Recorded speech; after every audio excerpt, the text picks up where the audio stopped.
Surat district cricket એસોસિએશનના ચૂંટણીના પરિણામો બાદ જે 7 અરજદારોએ ફેરમતગણતરી માટે જે અરજી આપેલી તે 7 અરજીઓની સુનાવણી તારીખ 17 તારીખના રોજ સવારે 10 કલાકે કરવામાં આવી છે.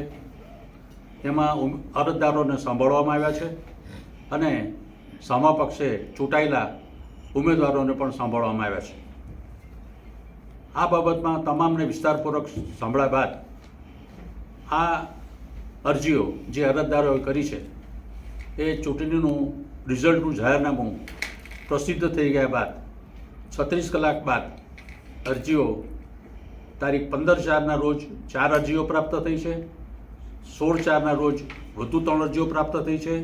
એ રીતે કુલ 7 અરજીઓ એ પછી પ્રાપ્ત થઈ છે.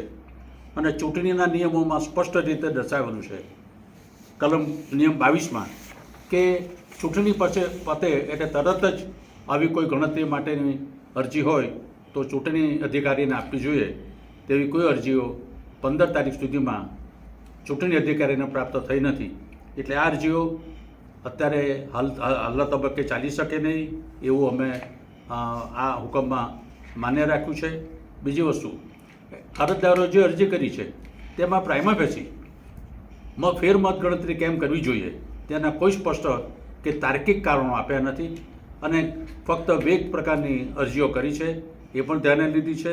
અરજદારોને વિસ્તારથી સાંભળ્યા છે અને તેમની વાતો ધ્યાને લીધી છે અને ડિટેલ વ્યવસ્થિત હુકમ લંબાણપૂર્વક અમે આ પાસ કર્યો છે અને આ અરજીઓ દફતરે કરવામાં આવી છે, ગ્રાહ્ય રાખવામાં આવી નથી અને એ અરજીઓ હવે સ્વીકારી શકાય તેમ નથી એમ ગણીને આજે અત્યારે એનો હુકમ કરવામાં આવ્યો છે.